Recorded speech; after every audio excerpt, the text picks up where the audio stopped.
Boa noite, Solange. Boa noite, Leandro. Boa Tudo bem noite, com todo você? mundo. Tudo ótimo. Por aqui E também. com você? Tudo ótimo, graças a Deus. Boa noite para todo mundo. Boa noite, todo mundo. Né? Tô vendo aí um tanto de gente entrando. Fica difícil falar o nome de todo mundo. Todos muito bem-vindos. Gratidão por nos ajudar a construir esse encontro, né, Leandro, Uhum. de crescimento com. Quando eu estava aqui um pouquinho esperando, eu estava me lembrando do meu mantra de vida, que eu quero, até o último dia da minha vida, Uhum. ensinar e aprender. E bacana que hoje a gente vai falar sobre a morte, né? E Uhum. eu quero, até o último dia da minha vida, ensinar e aprender. Isso, o tema da live de hoje é a arte de viver a morte, né? É como lidar com essa Isso, consciência de morte. E isso. é muito importante, né, a presença de todo mundo. Vai ser muito legal essa live e vamos fazer a abertura. Uhum. Então, quem já está aqui com a gente, quem for chegando, nós já vamos incluir aqui no nosso campo.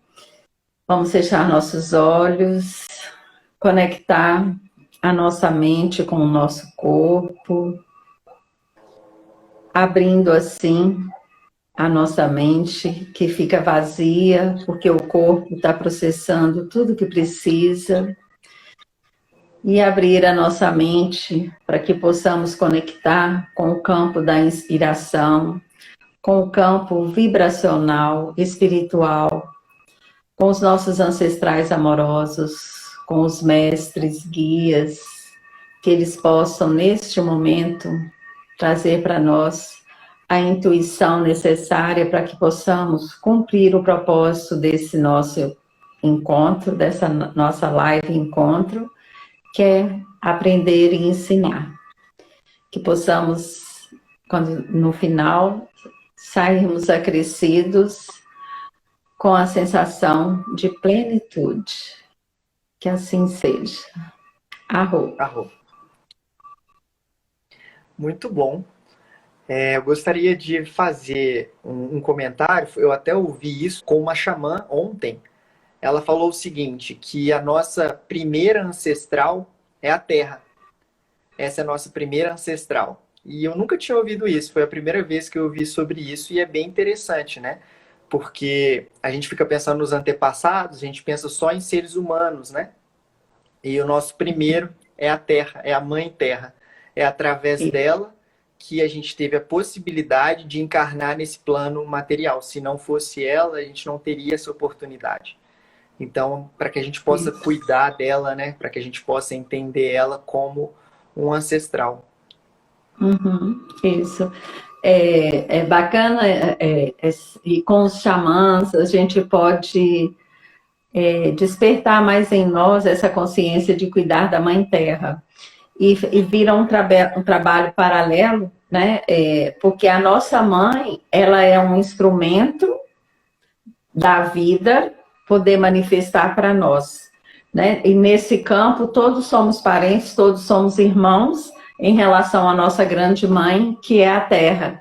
Então, quanto mais a gente despertar essa consciência e cuidar dela, e com a humildade no sentido de humus, que nós somos terra, né?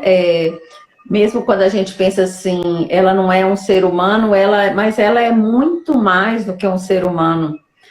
A gente faz uma inversão, nos colocando numa hierarquia acima, como se nós fôssemos mais do que a Terra. Não, ela é muito mais. O que ela é capaz de criar, nós somos uma expressão da criação dela. E nós não temos consciência para entender o que é uma consciência da Terra.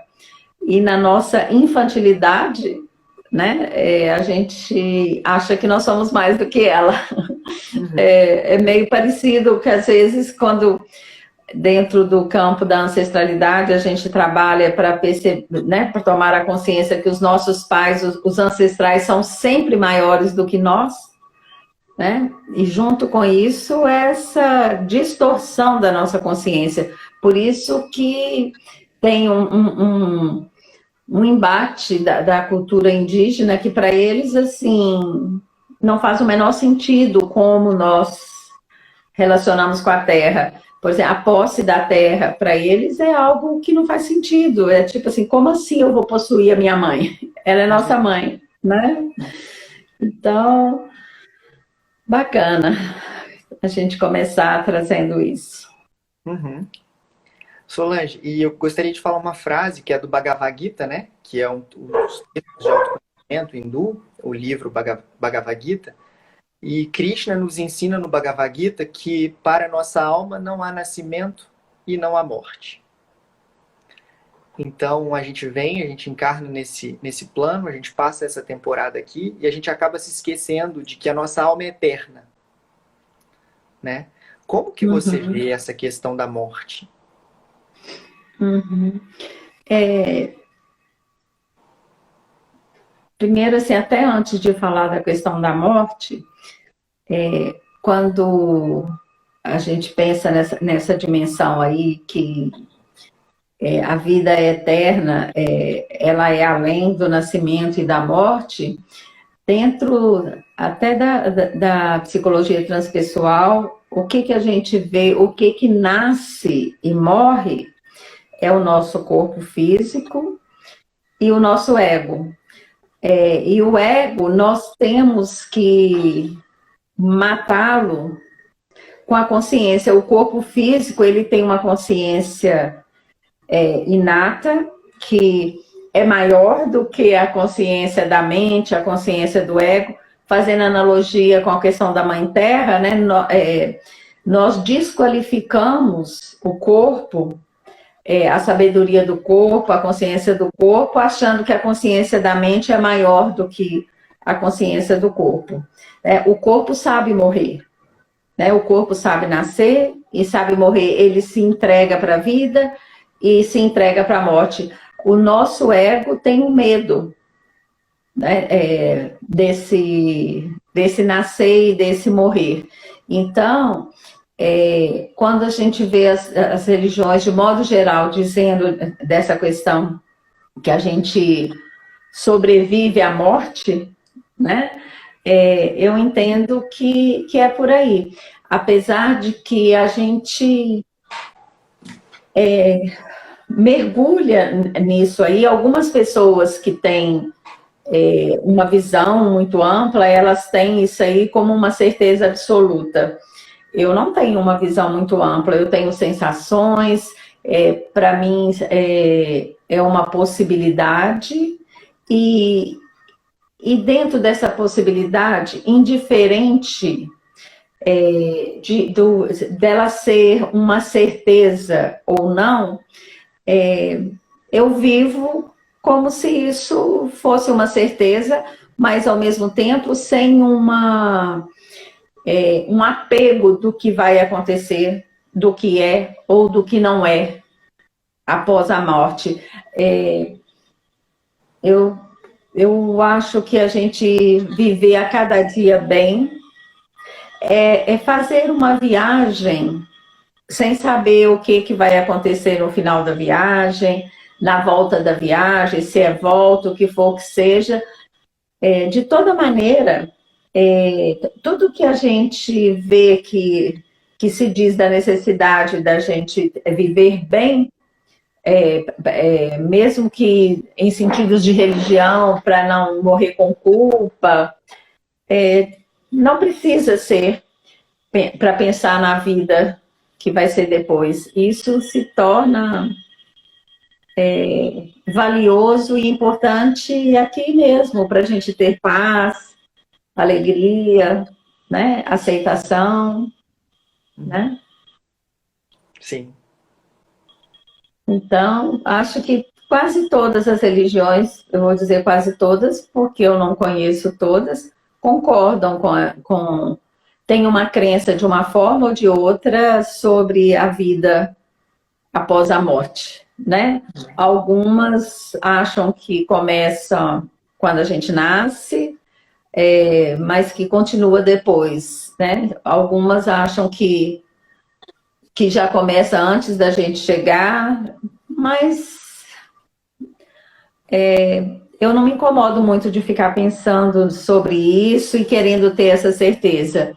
Eu prefiro ficar bem para viver a vida e o morrer também.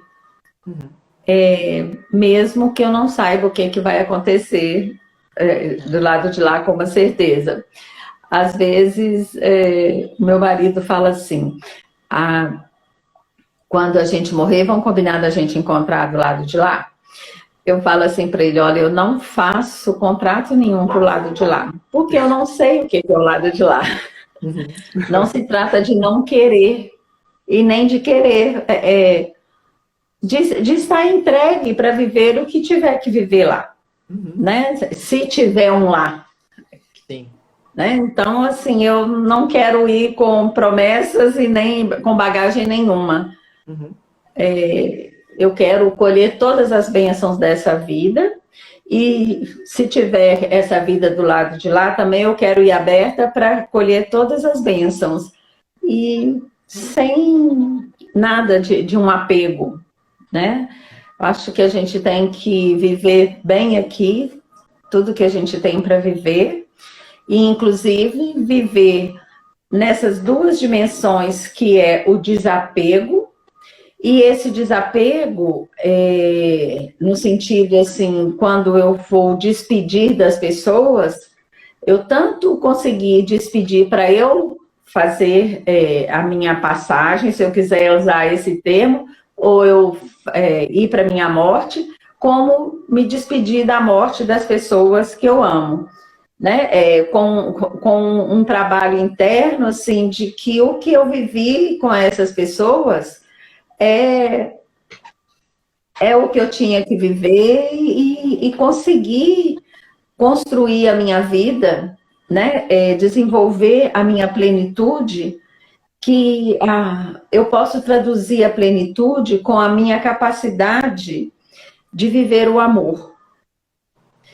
Eu tenho que desenvolver em mim a capacidade de desenvolver o amor sem precisar cristalizar isso nas pessoas que eu amo, que eu deixo o meu amor jorrar para elas, as pessoas com que eu escolho caminhar na minha vida.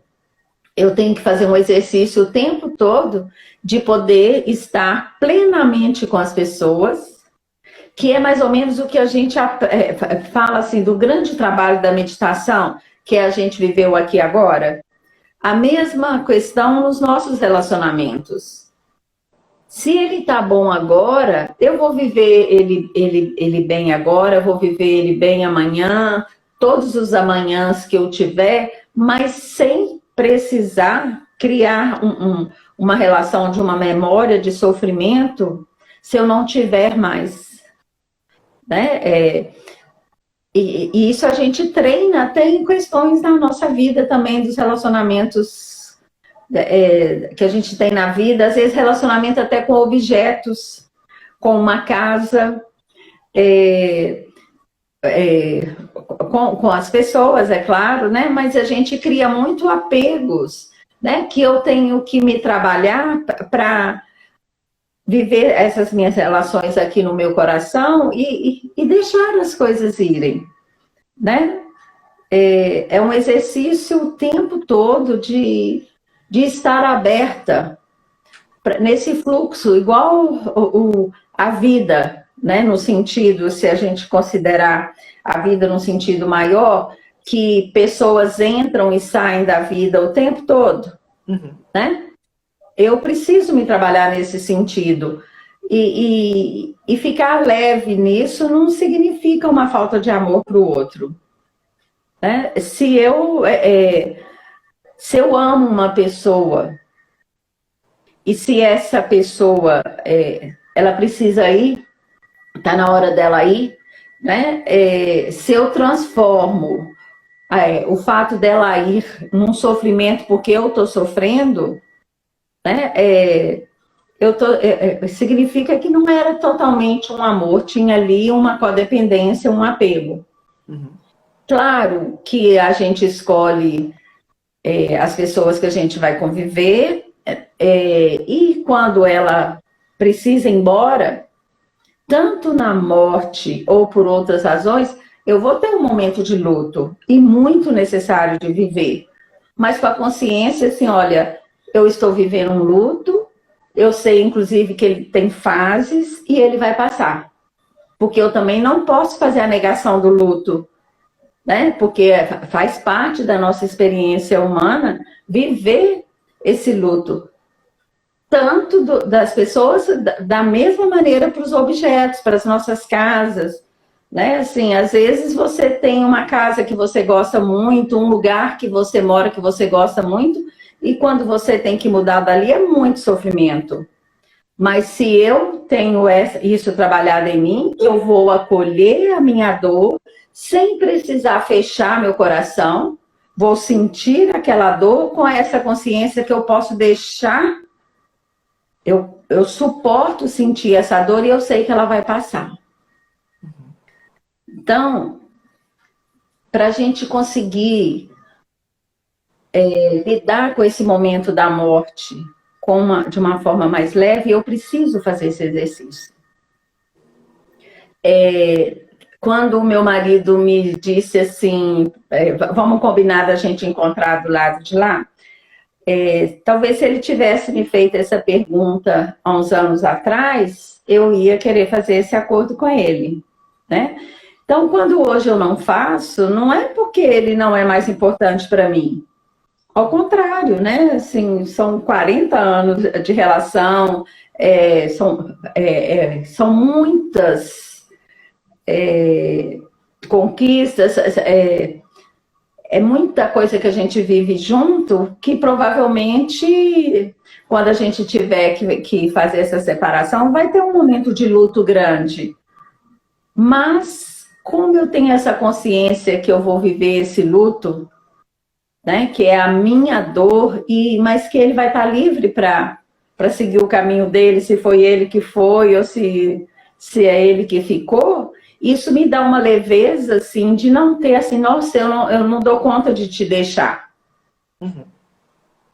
Por mais que seja doído, quando chegar a minha hora, na hora certa, eu vou, ou quando chegar a sua hora, na hora certa, você vai, e a gente vai fazer uma despedida, vamos,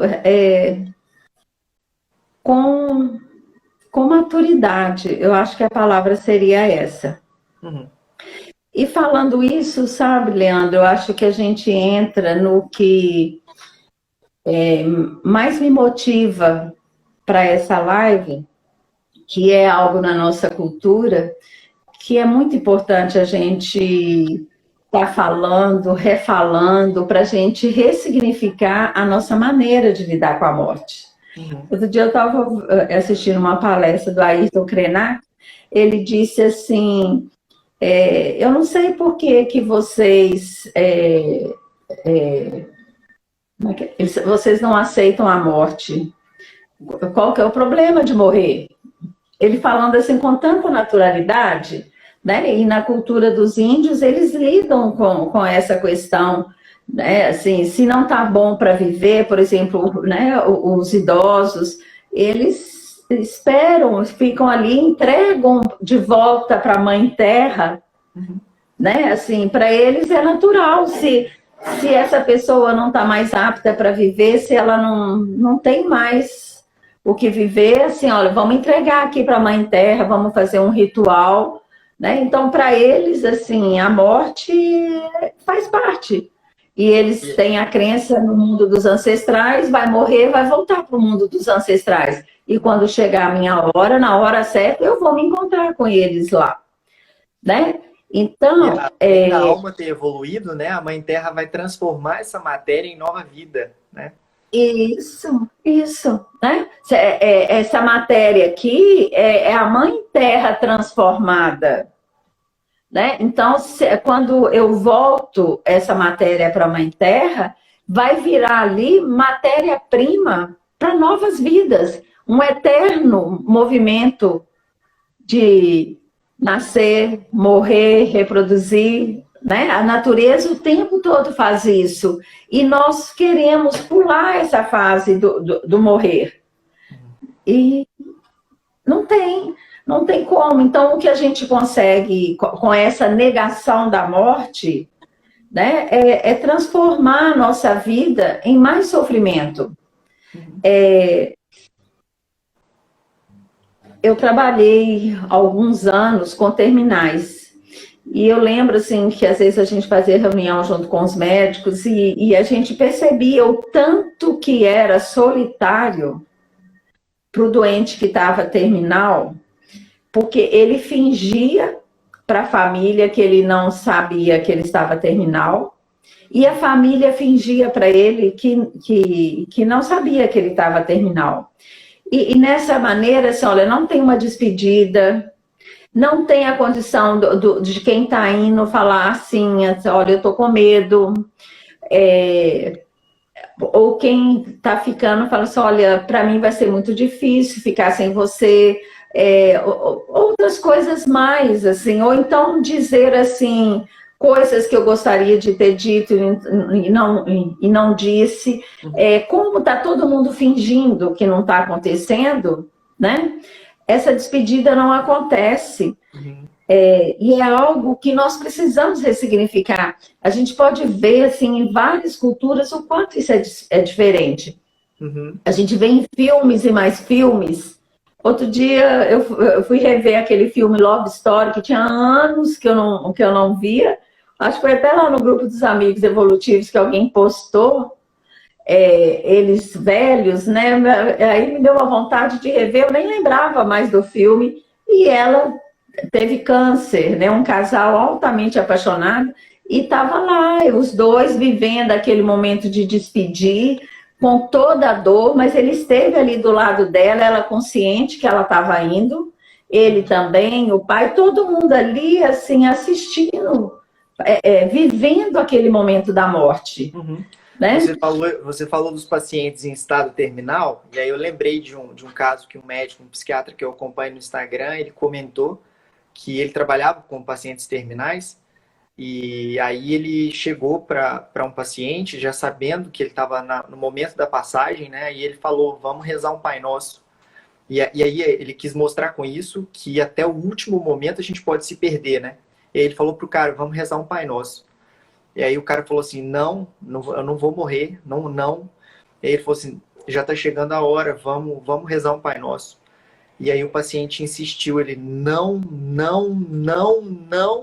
e deu o último suspiro e morreu falando não.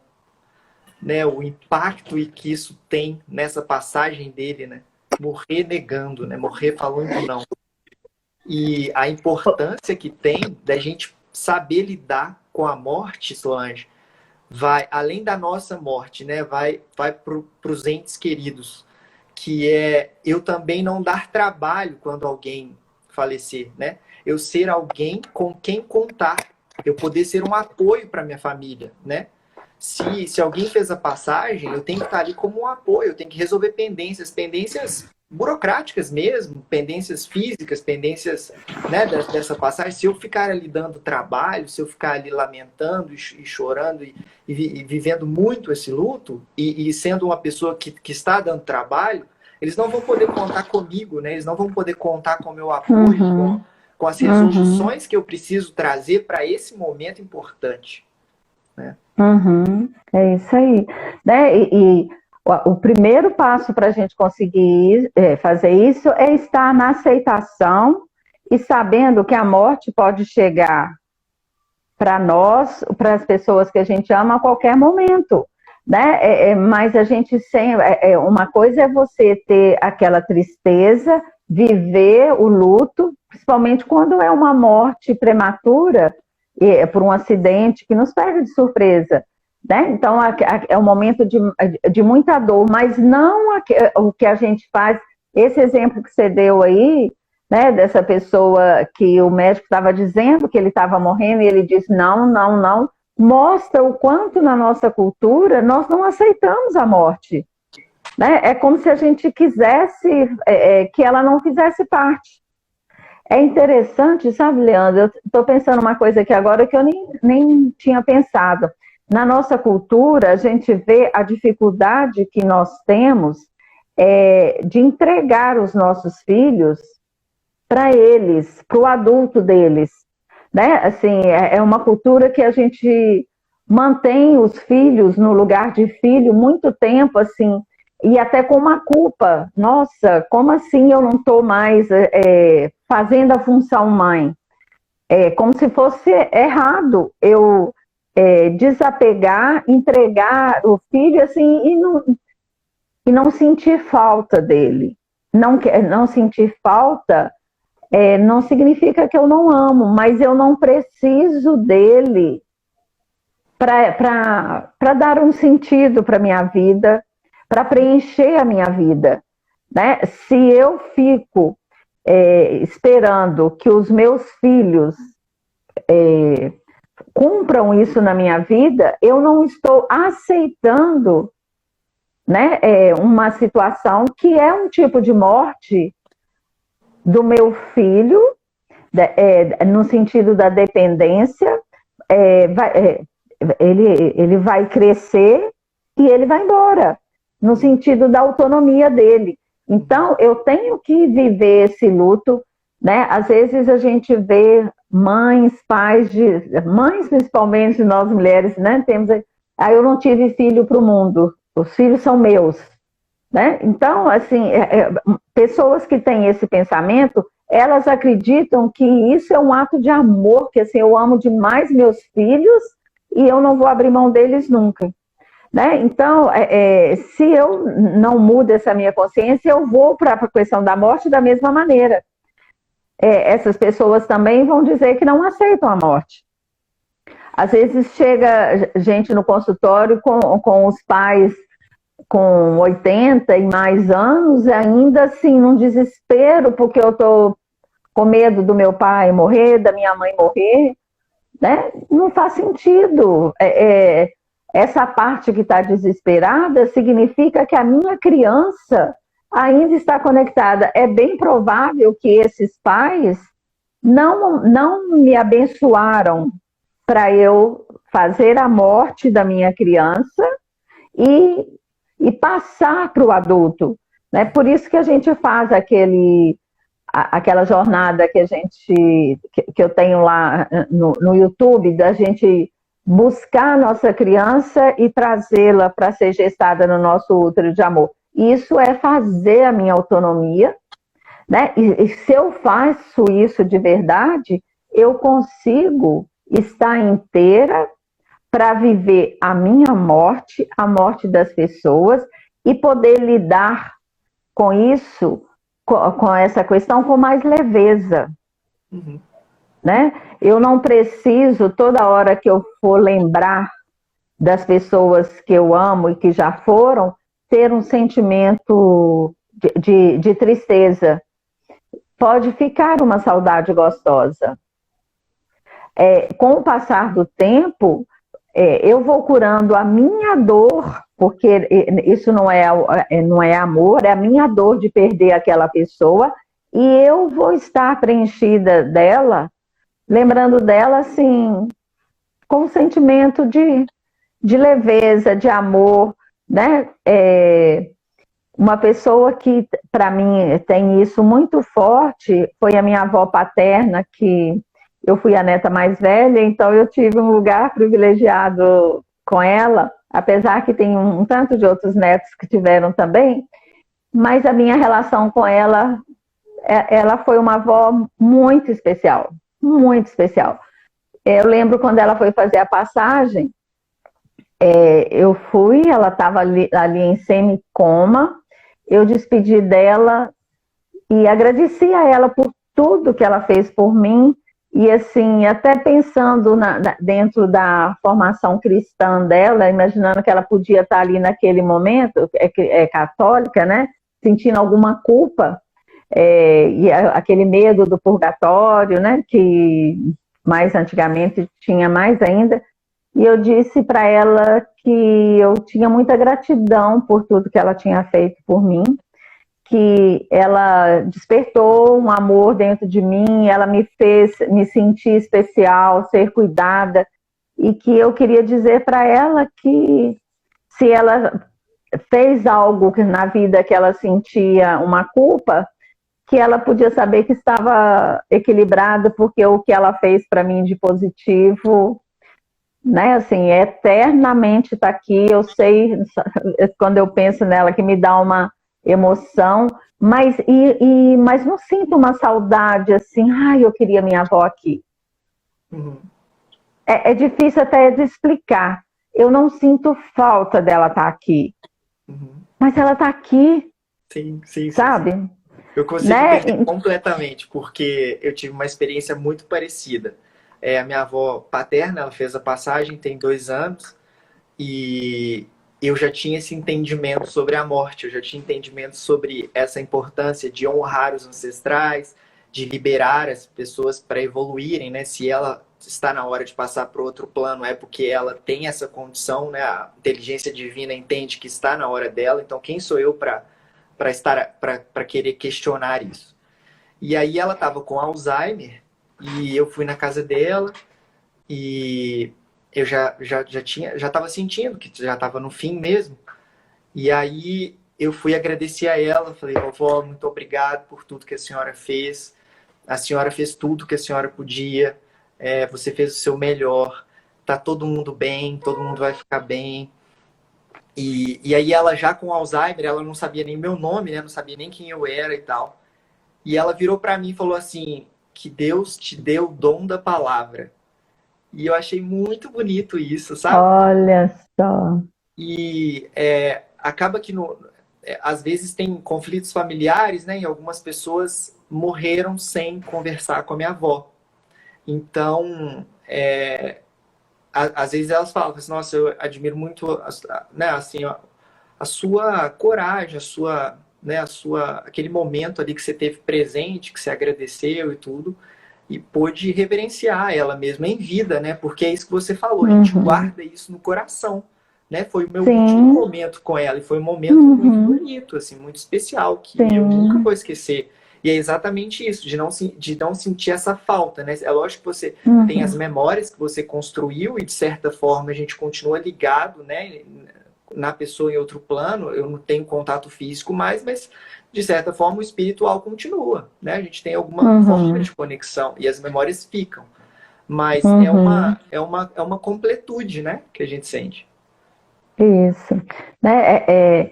Olha só, você disse que algumas pessoas falam para você: nossa, eu admiro a coragem que você teve. Se trata disso, Leandro. Nós precisamos atravessar essa cultura de ter medo de lidar com as pessoas que a gente ama, com essa clareza diante da morte, né? Ter a coragem de despedir dela, assim, com consciência que ela está indo. E se ela não tiver com a consciência de que ela está indo, eu posso ajudá-la a ter essa consciência. Né? Quando o meu sogro morreu, eu conversei antes, ele não sabia que no primeiro momento ali que ele estava terminal, e eu contei para ele: olha, os médicos, né, ele já estava muito velho, ele sabia que o corpo dele já tinha uma falência, e eu disse para ele: olha, os médicos falaram que agora não tem mais o que fazer, que agora é questão de dias, o corpo do senhor vai parar, não vai ter mais jeito. Né? E aí conversei muitas coisas com ele, fiz o encaminhamento que eu sei fazer, mas para fazer isso eu tenho que ter essa tranquilidade, essa aceitação, né? Assim, porque o que a gente faz? Na hora que eu vejo o outro na hora da morte, eu faço ali um espelho de assim: nossa, eu naquele lugar eu vou ficar com muito medo, então eu não consigo chegar perto. Né? Então eu tenho que atravessar isso e lidar com isso no lugar de adulto. Né? Seria, fazendo analogia, a mesma coisa de eu querer segurar o meu filho aqui. Eu tenho que atravessar a minha dor, o meu luto, de na hora que o meu filho tiver que ir para o mundo adulto, e com a consciência de que isso vai passar e que eu tenho estrutura para fazer essa despedida. Né? Porque vamos, igual, né, você que mora em vários lugares, os meus filhos também já fizeram isso, como se eu, assim, eu não vou despedir porque eu não vou aguentar despedir. Olha que terrível você ter que ir embora sem ganhar um abraço da sua mãe e pensando assim o quanto ela está sofrida de você ir. Olha só como é que você vai sair com a consciência pesada. Percebe? Né? Então, assim, eu tenho que lidar com isso para quem está indo cumprir o destino dele e leve, porque senão ele vai ficar com uma culpa de que ele está causando sofrimento, né? Pessoas, pelo amor de Deus, não vai, não me deixa, né? Isso não é amor. Né? Isso é uma relação de apego e de falta de consciência, até no sentido que todos nós vamos e se tem um depois eu vou encontrar lá, se não eu vou para o útero da Mãe Terra e eu não sei que nível de consciência que tem na Mãe Terra, mas de uma forma ou de outra é assim e eu vou. A viagem é essa. Não me é dado escolher ser diferente. O que me é. Que a gente tem, né, Solange? A única certeza que a gente tem é a morte, que vai morrer. Isso. É a única certeza. Agora, eu perco a possibilidade de viver isso, de viver a morte, tanto das pessoas que eu amo, como a minha própria morte, como um dia, né? Não só um dia, toda uma fase que vale muito a pena ser vivida. Né? É igual quando eu estou preparando um nascimento, né? Assim, se eu tenho ainda a possibilidade de ser uma morte onde tem ali um processo do morrer, não ser de um acidente, é a mesma relação com a gestação. Né? Eu tenho um tempo de viver, de me despedir. Nossa, é um presente se eu tiver a consciência, em vez de ficar sofrendo. Né? É uma oportunidade de amadurecimento de alma, né? Isso. Né? E se a gente faz dessa maneira, Leandro, olha o quanto um velório pode ser um lugar muito, muito diferente. Né, que eu posso estar ali, eu falo assim, quando eu morrer eu quero violino, eu quero música clássica, né, música MPB, todo mundo cantando ali junto, em vez de ficar naquele chororô, olha, vamos cantar aqui junto. Já pensou, igual a gente, né, no nosso trabalho que está lá, Caçador de Mim, Eu Sou Maior. Imagina, em vez de ficar todo mundo lá cantando junto, muito mais agradável. Eu tenho certeza que a minha alma vai ficar muito mais feliz de ver todo mundo fazendo assim, né? E se depender de mim, numa escolha de um velório, é assim que eu quero também. Há uns anos atrás morreu como se fosse um irmão do meu marido, e assim, eram meus sobrinhos, que ele casou com uma minha prima, e eles eram muito musicais. Aí eu cheguei para a filha dele que cantava e falei com ela, olha, o que você acha de cantar? Aí ela começou, aí depois foi outra música, entendeu? Assim, é muito gostoso, assim, a música nos ajuda a poder até respirar aquilo ali, em vez de estar naquele choro compulsivo ali. Não quer dizer que eu não vá chorar, mas eu posso fazer isso. Eu posso fazer um tributo ali, que eu vou sair dali muito melhor do que ter que ficar naquele sofrimento, né? E assim, as pessoas que chegam ali, elas não sabem nem o que fazer, né? Solange, Então, a gente... Tem um Pode texto falar.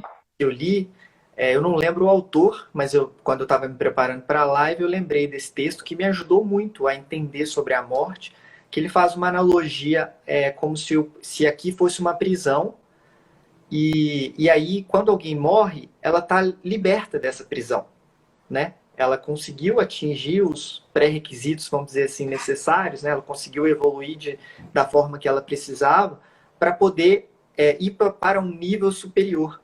Então, quem sou eu para querer manter a pessoa nessa prisão, né? Seria um egoísmo muito grande meu querer deixar essa pessoa aqui do meu lado, né? Eu pensar assim, daqui ela não sai, daqui ninguém tira ela, né? É uma coisa assim, chega no nível até de uma criança mimada, né? De assim, eu quero que fique aqui comigo agora, né? Então, É isso aí. esse entendimento de que é uma libertação mesmo, né? Ela cumpriu o objetivo dela e ela precisa desencarnar e ela precisa continuar a evolução dela em outro nível, né? Que a gente não sabe qual é, mas que ela precisa continuar a evolução dela e ficar agradecido e entender que ela está no processo natural dela, né? Ficar feliz por ela estar evoluindo no processo natural que tem que ser, que é dela, que é próprio dela. Isso. Leandro, olha só o gancho que a gente pode fazer aqui agora. Na hora que você está falando nisso, assim, vamos no trabalho que a gente faz na questão das constelações.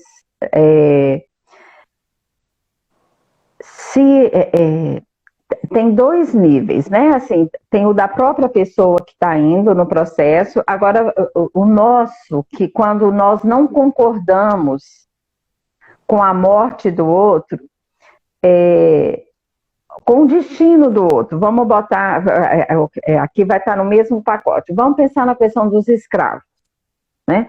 Quantas constelações a gente faz que a gente vê que tem alguma questão na nossa vida que não está fluindo, e isso vai estar conectado com o destino dos escravos, normalmente com um julgamento meu de que aquele destino está errado.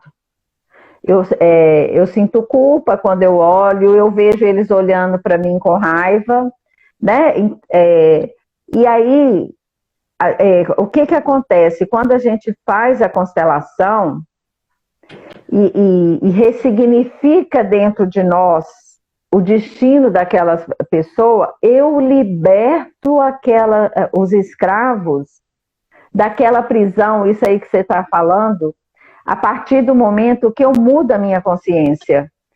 Então, isso que a gente está falando aqui, também a gente esbarra um pouco no mistério, mais ou menos, igual a gente não entende muito a morte, esse aqui é um outro campo, mas que a gente vê a mesma coisa. Se eu não concordo com o que aconteceu lá atrás, no nível, é como se eu mantenho essas almas aprisionadas, né, sem que elas possam se libertar, porque eu estou conectada com elas, assim, tanto porque eu não estou concordando com o destino delas, eu não estou concordando delas, ou num sentido positivo, delas irem embora da minha vida. Igual eu dei o exemplo de escravo, então vamos, por exemplo, igual às vezes, essa semana mesmo eu fiz uma constelação assim, de uma mulher que, na hora que num processo de depressão, aí quando vamos ver, ela estava conectada até hoje com a mãe dela, que morreu quando ela tinha 3 anos. Né? Assim, na constelação ficou muito claro, assim, ela não conseguiu não olhar para a mãe. Ela está num processo de casamento, que ela não consegue estar inteira, ela não está inteira para o marido, ela não está inteira para os filhos, porque ela estava lá olhando e não concordando, né? Até hoje, com a mãe dela ter ido embora. Quando ela faz isso, ela não deixa a alma da mãe dela descansar em paz, porque ela está dizendo, eu não concordo com o seu destino, eu não concordo com o meu destino de você ter ido embora, né? Então, na hora que nós fomos fazer essa live aqui, eu não tinha pensado nesse sentido, né? Que o trabalho da constelação e da regressão é muito isso, nos ajudar a ficar em paz com com todas as mortes para trás. Às vezes eu estou numa negação do destino do outro e da morte. Se a gente for pensar nessa questão dos escravos, da mesma, ou de uma mãe que morreu lá atrás, eu vou ressignificar, aceitar o destino deles, seja qual for, porque e essa aceitação não é assim que eu vou dizer que eu estou concordando, porque eu não tenho esse poder. É a mesma coisa que eu dizer que eu concordo que o sol saia todos os dias, eu concordo que hoje está chovendo. Quem sou eu para ter um poder desse de concordar? Né? Eu posso me alegrar ou me entristecer com alguma situação da vida. Então, a mesma coisa é com o destino dos ancestrais, de um modo geral. Né? Então, ter essa consciência, por exemplo, na questão dos escravos, quando a gente trabalha, não significa que eu estou dizendo que, então, eu vou concordar que eles foram escravos, né, que trabalharam lá para os meus ancestrais e que está tudo certo.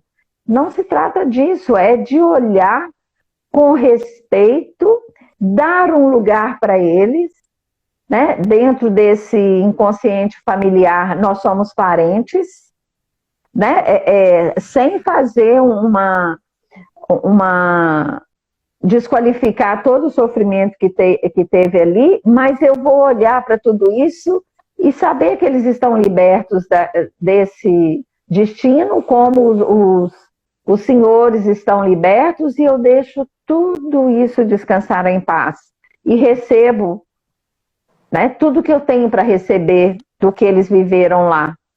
Né? Então, tem a ver com isso que a gente tá falando, com concordar que o tempo todo vai ter morte lá para trás, né? E eu preciso deixar morrer em paz. Se a minha mãe morreu, eu tinha 3 anos, se eu estou aqui, significa que o que ela me deu foi suficiente. Então eu posso abrir meu coração e receber o amor dessa mãe, né? E dizer para ela, pode descansar em paz, mamãe, o que você me deu foi suficiente. Agora, se eu não faço isso, eu me torno uma obsessora dessa mãe, eu não deixo ela descansar em paz.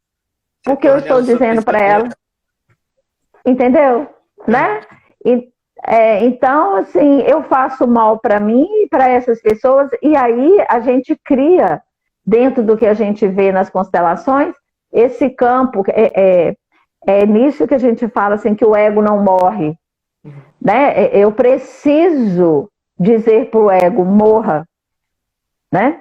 Então, nesse nosso trabalho de constelação, regressão, isso nos prepara para poder ficar em paz com essa questão da morte.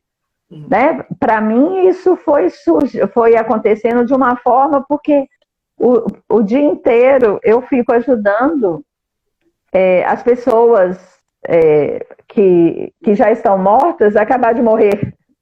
Né? Inclusive eu mesma, o que é meu do passado, a minha infância, um dia atrás, isso tudo já morreu. Isso tudo é só memória. Eu preciso fazer um exercício o tempo todo de deixar tudo isso morrer.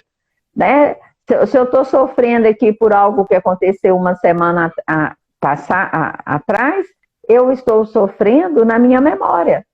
Se eu entrego tudo isso para o meu corpo digerir e eu transmutar, isso vai ficando mais leve. Né?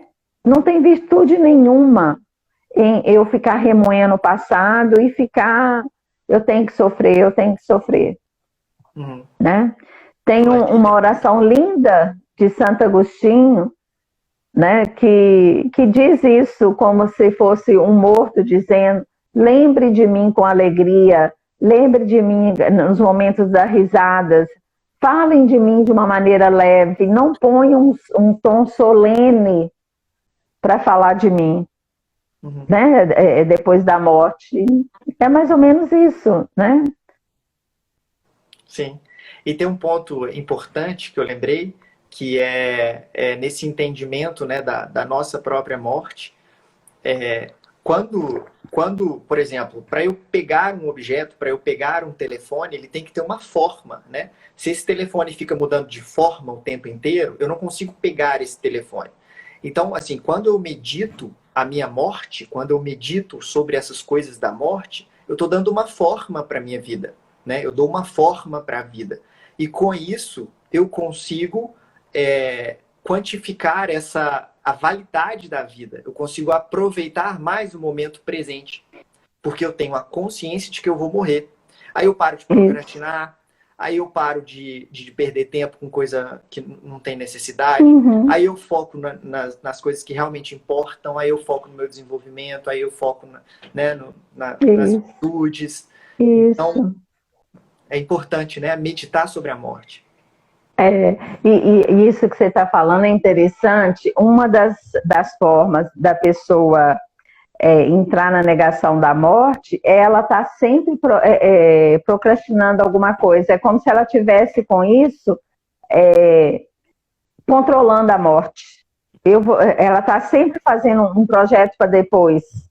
Eu conheci uma pessoa que fazia isso de uma forma, né, assim, era alguém que eu convivi de perto, era muito engraçado, porque eu percebia essa pessoa fazendo projetos. Eu quero viver até meu neto está com tantos anos. Aí depois, quando o neto estava chegando naquela idade, eu quero viver até isso, até barganhas com a morte para ganhar mais tempo. Como se ele tivesse assim, olha, antes disso eu não posso morrer, eu fiz um compromisso, sabe? Né? Então, e não é assim. Eu tenho que saber que uma hora ela vai chegar e eu não vou esperar para eu viver aquilo lá. Eu vou viver desde agora, o tempo todo, né, o que você falou, o meu melhor, porque vai acabar. Quanto mais consciência eu tenho da morte, mais preciosidade eu dou ao tempo, né? Eu entendo que o tempo é precioso e eu vou querer aproveitar ao máximo, né? Maximizar a minha utilidade nesse tempo. Isso. Olha só, é igual quando a gente está viajando. Você, melhor do que a maioria de nós para dizer isso. Quando a gente está fazendo uma viagem, a gente sabe que ela tem data para acabar. E a gente quer aproveitar tudo que eu puder para aproveitar naquela viagem, não é? Cada segundo da viagem é precioso. Até o momento que eu durmo na viagem, porque às vezes eu quero fazer muita coisa, então no momento que eu tenho para dormir, eu aproveito aquele momento de sono, não é assim? Né? Então a vida é uma viagem, que eu preciso ter essa consciência que é pior, porque uma viagem eu sei a data dela acabar, a vida eu não sei. Então eu tenho que viver todo momento aproveitando o máximo, porque eu não sei o que eu vou fazer depois, né? Não sei o quanto eu vou conseguir conhecer nessa viagem. Com certeza a gente não vai conseguir conhecer tudo, porque o que se tem para conhecer é grande demais, igual em qualquer viagem que a gente faz. Todas as viagens que a gente faz, por mais que você conhece e vive, você sai de lá sabendo que ficou um monte de lugares, de prazeres e que você gostaria de ter ido, mas que não deu tempo. Não é assim? Né? Sim. E é importante a gente falar também das culturas, né, que lidam com a morte de forma diferente. Por exemplo, a mexicana, né, do Dia de los Muertos, que até originou o longa-metragem feito com a Pixar, que é Viva a Vida é uma Festa. E eles comemoram, né, o Dia dos Mortos, eles fazem altares, colocam oferendas, colocam alimentos que o morto gostava, coloca a foto, tem uma hierarquia, né, são 7 andares de altar, assim, com várias coisas, né, flores e tudo, incenso, e eles acreditam que nesse dia específico os mortos retornam do mundo dos mortos, né, e passam ali aquele tempo com você. Então é uma forma de celebrar, né, de celebrar os ancestrais, de celebrar a vida, É, celebrar a isso, morte. de uma forma totalmente diferente da nossa, com alegria. Uhum, E olha só, quando nós estamos ali, naquela festa que eles fazem, lembrando dos mortos, com alegria, lembrando do que eles gostavam de comer, mesmo indiferente se existe essa realidade que eles realmente estão ali, mas eles estão, da mesma maneira quando eu faço uma constelação e a gente vê os representantes capturando, né, eles estão ali através da nossa memória, né, eles estão ali presentes, e é suficiente. Quando a gente está fazendo isso, o que de fato representa para os mortos, nós não sabemos, mas para nós representa muito, né? E é muito bacana, em vez de ter uma coisa séria, né? Normalmente nós vivemos dentro uma missa, aquela questão assim muito contida, como se não cabe ali estar num dia de alegria. É um dia que você tem que estar recolhido, né? Dificilmente uma pessoa escolheria uma hora que ela vem te visitar e numa sem graceza dessa, né? A festa é bem mais bacana. E eu estava lendo sobre a origem do Dia de los Muertos, que é o Dia dos Mortos, né, mexicano, e a origem é indígena. E os indígenas faziam a festa lá atrás, né, durante um mês, era o mês de agosto inteiro. E quando os espanhóis descobriram, né, conquistaram lá a região do México, eles acharam que aquela festa pagã era muito estranha para eles, que era uma festa pagã, que durava muito tempo, e aí jogaram isso para um dia só, próximo do dia de finados, né? Dia de Todos os Santos, que é o dia 1º, e dia de finados, que é o dia 2. Então, eles celebravam isso por muito mais tempo, né? Então, a festa deles era grande. E você vê, assim, e eles lidam com a morte com tranquilidade. Uhum. Né? Assim, uma criança que não está que está deficiente, eles devolvem para a Mãe Terra, os idosos, né, eles devolvem para a Mãe Terra, e na nossa cultura é visto como um horror, como assim? Né? Não estou dizendo aqui que está certo da maneira que eles faziam, nem que está errado, mas que serve para a gente repensar a maneira com que a gente lida com a morte do outro, né? Solange, foi delicioso o nosso papo. Faltam 30 segundos para acabar a live. É passou mesmo? muito rápido. Nossa, eu também não vi. Eu pensei daí da gente poder falar de como é no budismo, né? Mas então aí vai ficar para as pessoas, né? Então amanhã, gente, vamos lembrar disso e vamos acordar com alegria, lembrando dos nossos mortos com alegria, fazendo um brinde para eles, com muita gratidão por